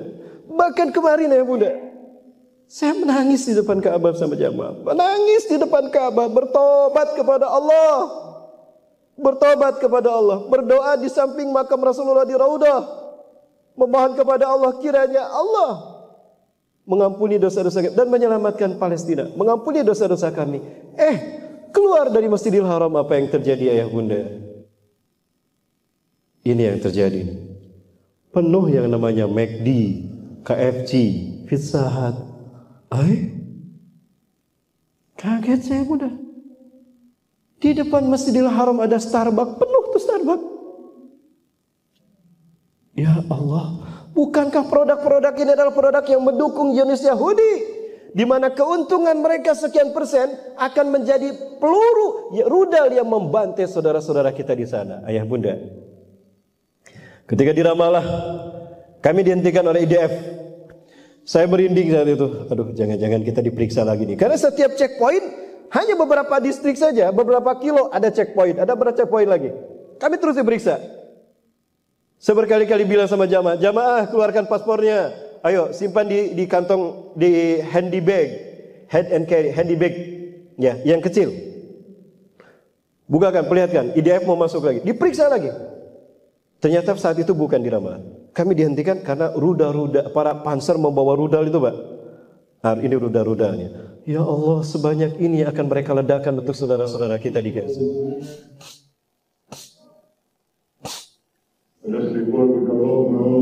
Di antara rudal-rudal ini ada yang dibuat dengan uang umat Islam.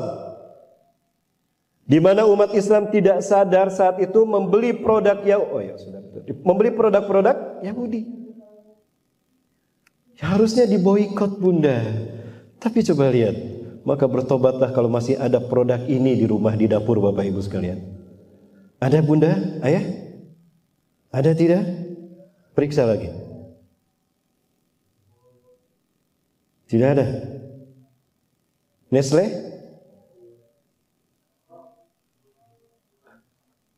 Aman, aman. Saya minum. Sekarang ada akun No Thanks warna hijau. No Thanks yang akan diupload di aplikasi di App Store. Itu tinggal dipindai saja kode barnya, nanti ada hasil aman. Bukan produk Yahudi, halal, maksudnya aman. Kalau ternyata ada itu indikasi produk Yahudi yang bantuannya, langsung net merah, boikot. Beberapa produk yang sering ada di dapur kita, di meja makan kita, itu sudah kita lakukan. Ternyata kalau ini sama semua minumnya ya, semuanya sama, termasuk baju kita. Hati-hati ya. Nah, saya sambil meneteskan air mata dan keheranan, ya Allah, ini di Madinah, di depan Masjid Nabawi.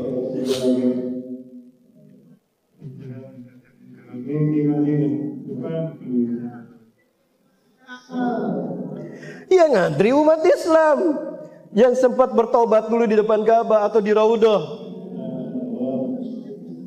Ya Rasul, ini umatmu tidak tahu. Ya Rasul, ada apa yang terjadi? Ngantri ayah bunda.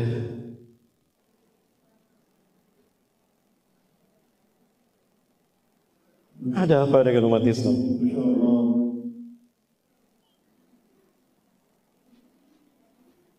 Sementara di Amerika, Bapak Ibu lihat gambar yang di tengah.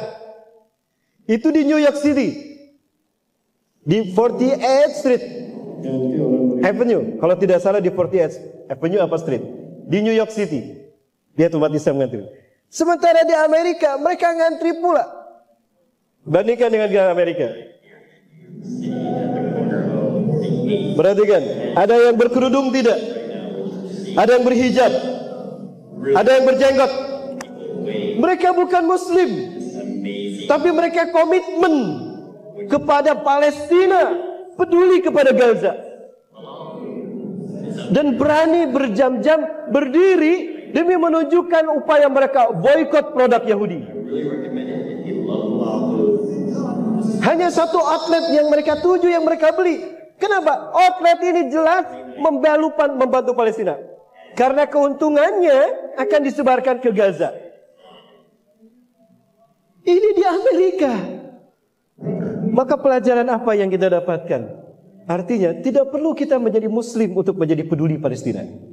Dan tidak perlu menjadi mukmin untuk tahu seberapa besar penderitaan bangsa Gaza, Palestina. Cukup kita menjadi manusia yang punya akal sehat dan hati nurani. Kita akan terketuk hati, kita akan paham sebiadab apa teroris Yahudi di Gaza, di Rafah, dan di Palestina.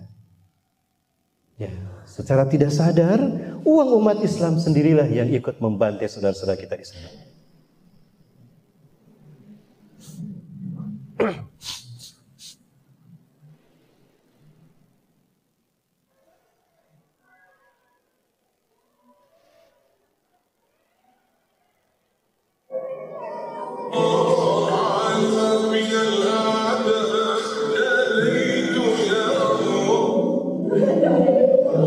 Anak balita pecah perutnya. Apa dosa anak ini terhadap Israel? Tidak ada. Tapilah biadabnya mereka. Tolong yakinkan saya, Bunda.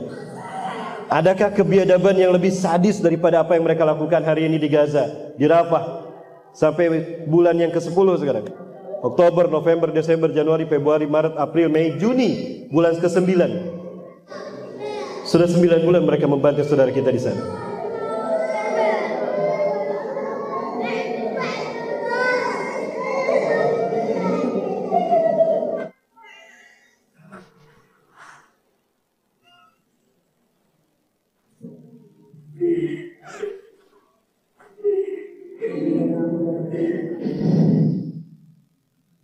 Rasulullah SAW mengatakan,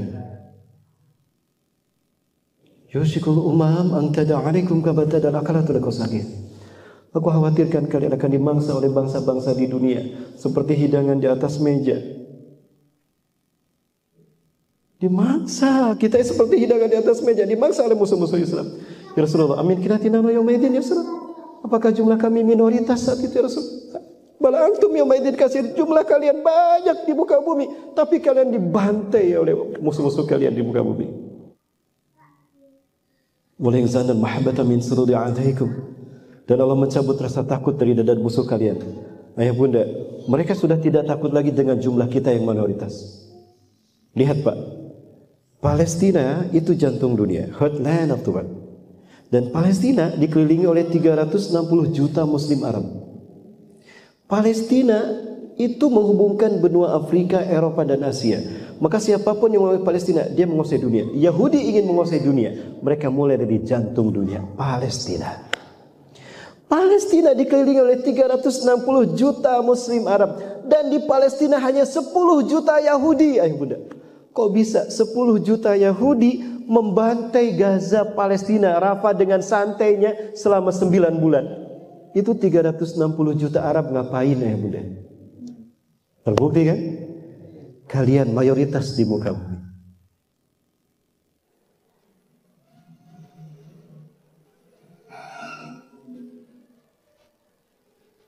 Ini manusia, bunda. Adik kakak beradik 3 orang. Rumah mereka hancur, orang tua mereka syahid-syahidah.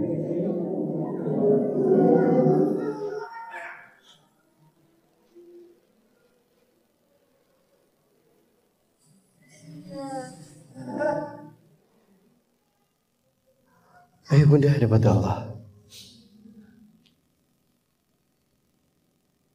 Maka saya menyeru pada ayah bunda sekalian, waspadalah kita, hitung iman kita dengan kepedulian kita ke Palestina. Ketika Rasulullah dilahirkan, menjelang Rasulullah dilahirkan, ayah bunda,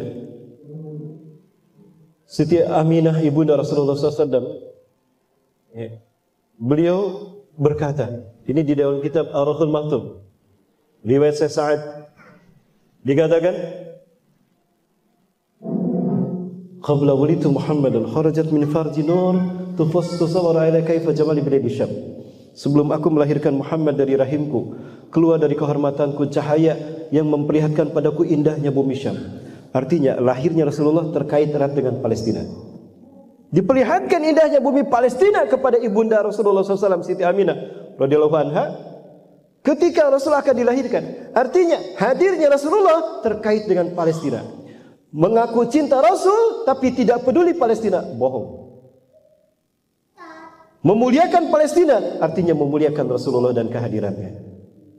Jika memang kita ingin diakui sebagai umat Rasulullah, bantu Palestina dengan apapun yang kita mampu ya bunda. Baik, benar betul subhanahu wa ta'ala.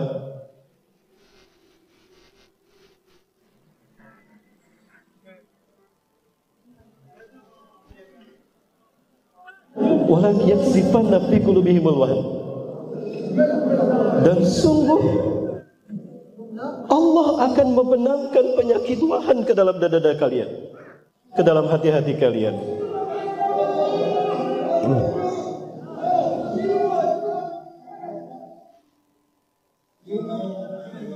Apa itu wahan ya Rasulullah? Hubbud dunya wa karahiyatul maut. Di saat dada-dada musuh kalian tidak dipenuhi dengan ketakutan pada kalian, sebaliknya kalian akan mengidap penyakit wahan, cinta dunia dan takut mati. Takut kehilangan dunia, takut kehilangan pekerjaan, takut kehilangan penghasilan bulanan, takut kehilangan investasi bisnis. Maka diam, tidak berani bangkit membela Palestina. Jamaah, hati-hati apa kata Rasulullah? Manistaiqadha wa lam yahtami 'alal muslim ini. Siapa yang bangun di pagi hari dan tidak peduli kepada nasib umatku, dia bukan umatku. Dan sampai itu terjadi ya bunda yang dimati Allah. Dan ini apa yang dibenarkan oleh Rasulullah SAW. Walladzina kafaru ba'duhum awliya'u ba'd. Orang-orang kafir satu sama lain bersatu saling menguatkan. Illa taf'alu, kalian umat Islam jika tidak bersatu mengamalkan Quran dan Sunnah. takun fitnatun fil ardi wa fasadun kabir, akan terjadi kerusakan di muka bumi dan fitnah dan kerusakan di muka bumi. Apa fitnahnya? Dianggap murahnya nyawa orang beriman. Apa kerusakannya? Lihat Bapak Ibu sekalian. Dan bukankah Rasul mengatakan, idza fashada ahlu Syam fala khaira fikum. Jika hancur bumi Syam dan penduduk bumi Syam hancur, maka tidak ada kebaikan lagi bagi kalian. Jamaah, ya, sumbangkan apa yang bisa kita mampu untuk membantu Palestina. Ini pesan Rasulullah kepada Siti Maimunah untuk disampaikan pada para sahabat. Ayo benar mati Allah. Saya minta Ustaz Randi Hamzah, silakan Ustaz Randi. Saya ingin mengajak ayah bunda sekalian untuk berkomitmen membantu Palestina. Siap bantu Palestina, bunda? Ayah bunda, dari 3 pasukan yang akan membebaskan Palestina, kira-kira pasukan mana yang terakhir yang akan menjadi bagian dari pasukan Imam Mahdi? Ayah bunda, mohon maaf saya berdiri agak pegal pinggang saya. Tidak sengaja saya membaca ayat ini, bunda.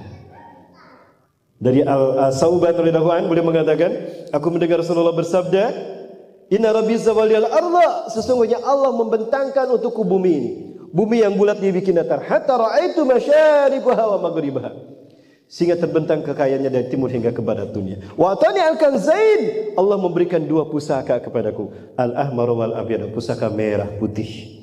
Wa ana ummati sayabluku mulkuha mazza wal yamna. Umatku di akhir zaman akan kembali menguasai timur hingga ke barat dunia dengan pusaka merah putih itu. Ya bunda, dan itu terjadi ketika Nabi Isa sudah turun di tengah-tengah umat Islam. Ketika sholat terjadi dilaksanakan, Nabi Isa turun. Nabi Isa kata Imam Mahdi, ta'al ya Rasulullah, Nabi Allah, sholli lana. Wahai Nabi Isa, kemari imami sholat, silakan. Imami kami sholat, kata Imam Mahdi. Imam Mahdi mundur. Tapi apa yang terjadi? Nabi Isa mendorong Imam Mahdi. La taqaddam hadhihi uqimat lak. Ente maju ke depan. Qomat ini untukmu. Inna ba'dakum li ba'din umara. Sebagian kalian adalah pemimpin bagi sebagian yang lain. Tukramatul hadil ummah. Kemuliaan yang Allah berikan pada umat ini. Bayangkan Nabi Isa makmum di belakang Imam Mahdi. Kebayang Nabi makmum di belakang Imam Mahdi. Dan itulah kemuliaan siapa? Kemuliaan Imam Mahdi apa kemuliaan Rasulullah SAW? Kemuliaan Rasulullah SAW. Siapapun yang memimpin sunnahnya, wajib Nabi pun mengikutinya. Apalagi kita. Hai. Dari Abu Sa'id Al-Khudri Rasul bersabda, Minna alladhi yusalli Isa bin Maryam khalfah.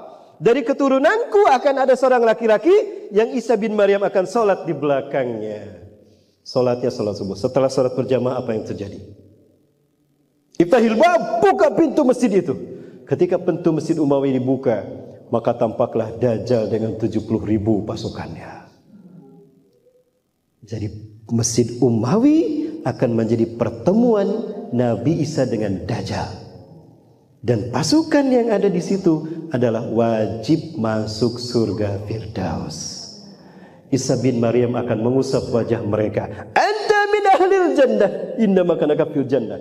Kamu ahli surga, tempatmu di surga. Seseorang kalau memuji di Arab itu begini, zaman sahabat, kamu dasar orang soleh, orang soleh, kayak gitu bu. Ya, kalau di kita, siapa maneh. Ayah muda rahmati Allah Subhanahu wa taala, terbayang tidak? Salah satu dari mereka itu berinisialkan merah putih. Pertanyaan saya bunda, apakah merah putih itu Indonesia? Yakin? Berarti termasuk duren sawit kalau gitu. Saya tanyakan pada guru-guru saya. Yang pertama 2016 kami diimami salat subuh berjamaah oleh Syekh Ali Al-Abbas. Beliau saya tanya langsung, dan apa kata beliau? Apa jawaban beliau di akhir? Indonesia. Saya tanya arti merah putih versi beliau. Yang kedua kepada Dr. Yusuf Abu Sunainah. Tahun berikutnya 2017 kembali kami ke Palestina. Salat asar kami diimami beliau, dan apa kata beliau ketika saya tanya tentang merah putih? Hunaka aksar min kasratun min ma'ani hadil ayah atau hadil hadis. Hadil matan wa idda minha antum ya Indonesia. Dan yang ketiga 2016 Dr. Abu Bakar Awabidah, waktu wakil ketua Rabitul Ulama Palestina di Jogokarya, Yogyakarta. Kita tanya pula tentang Indonesia, dan apa jawaban beliau? Ala kulli biladin adadin yaquluna al-Islam madinah antum ya Indonesia la bayahtamur kulli lisani hadatim belasah. dari semua negara yang menerima Islam sebagai pemimpin, sebagai agamanya. Kalian Indonesia yang belum Allah pilih memimpin kebangkitan surga Firdaus. Isa bin Maryam akan mengusap wajah mereka. Anta min ahlil jannah, inna makanaka fil jannah. Kamu ahli surga, tempatmu di surga. Seseorang kalau memuji di Arab itu begini, zaman sahabat, kamu dasar orang soleh, orang soleh, kayak gitu bu. Ya, kalau di kita, siapa maneh. Ayah mulia rahmati Allah Subhanahu wa taala, terbayang tidak? Salah satu dari mereka itu berinisialkan merah putih. Pertanyaan saya bunda, apakah merah putih itu Indonesia? Yakin? Berarti termasuk duren sawit kalau gitu. Saya tanyakan pada guru-guru saya. Yang pertama 2016 kami diimami salat subuh berjamaah oleh Syekh Ali Al-Abbas. Beliau saya tanya langsung, dan apa kata beliau? Apa jawaban beliau di akhir? Indonesia. Saya tanya arti merah putih versi beliau. Yang kedua kepada Dr. Yusuf Abu Sunainah, tahun berikutnya 2017 kembali kami ke Palestina. Salat asar kami diimami beliau, dan apa kata beliau ketika saya tanya tentang merah putih? Hunaka aksar min kasratun min ma'ani hadil ayah atau hadil hadis, hadil matan wa ida minha antum ya Indonesia. Dan yang ketiga 2016 Dr. Abu Bakar Awabidah, waktu wakil ketua Rabitul Ulama Palestina di Jogokarya, Yogyakarta. Kita tanya pula tentang Indonesia, dan apa jawaban beliau? Ala kulli biladin alladina yaquluna al-islam madinahum antum ya Indonesia la bayatamur kulli lisani hadatin perasaan. Dari semua negara yang menerima Islam sebagai pemimpin, sebagai agamanya, kalian Indonesia yang belum Allah pilih memimpin kebangkitan Islam. Allahu Akbar. Baik, ayah bunda, jadi gimana? Siap bebaskan Palestina? Siap membebaskan Masjidil Aqsa dengan jiwa dan harga kita? Siap buktikan merah putih Indonesia? Ustaz Randi sudah ada? Ustaz Randi? Ustaz Randi mana? Baik Bapak Ibu sambil nunggu Ustaz Randi. Ini yang di atas Syekh Muhammad Ismail Zain Al-Yamani. Beliau ulama besar Yaman. Beliau mimpi bertemu Rasulullah SAW. Ingat, mimpi bertemu Rasulullah adalah benar. Apa kata Rasulullah SAW? Kalau tidak salah ada satu nas hadis mengatakan, Man ra'ani fi manami faqad ra'ani bihaqqin fa inna syaitan la tashabbu wala fil manam. Siapa yang mimpi bertemu dengan aku, itulah aku yang sesungguhnya. Setan tidak bisa menyerupai aku walaupun dalam mimpi. Kalau kita mimpi bertemu Rasulullah, itulah Rasulullah yang sesungguhnya. Begitu pula dengan yang di bawah, Al-Habib Muhammad bin Alawi Al-Maliki Al-Hasani, ulama besar Saudi Arabia. Beberapa tahun yang lalu meninggal dunia, digali kuburnya untuk dipindahkan dari makam baki, jasadnya masih utuh, maka tidak digali. 2 kali lagi kemudian digali, masih utuh juga. Akhirnya tetap dimakamkan di baki. Belum pun sama bermimpi bertemu Rasulullah SAW. Rasulullah berlari dengan sangat kencang, di depan Rasulullah ada pasukan yang banyak. Kami ikut berjuang bersama Rasul, ikut berperang bersama Rasul di samping Rasulullah. Tiba-tiba Rasul berhenti dan di depan Rasul ada pasukan yang sangat banyak. Sambil meneteskan air mata Rasulullah bersabda, Marhaban ya ummati, ni'mal ummati antum. Selamat datang umatku, sebaik-baik umatku adalah kalian. Kami bertanya Rasulullah, siapa mereka? Banyak sekali jumlah mereka.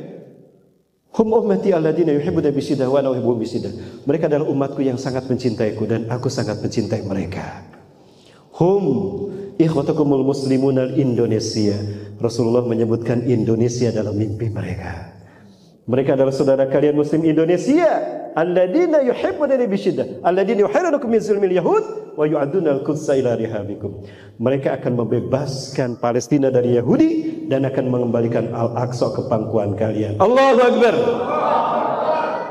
Bayangkan ya Bunda, pertarungan hak dan batil yang dulu diperjuangkan para nabi dan rasul sekarang ada di pundak kita Indonesia. Sebelum kita berangkat ke sana, kita kirimkan harta kita untuk membantu Palestina.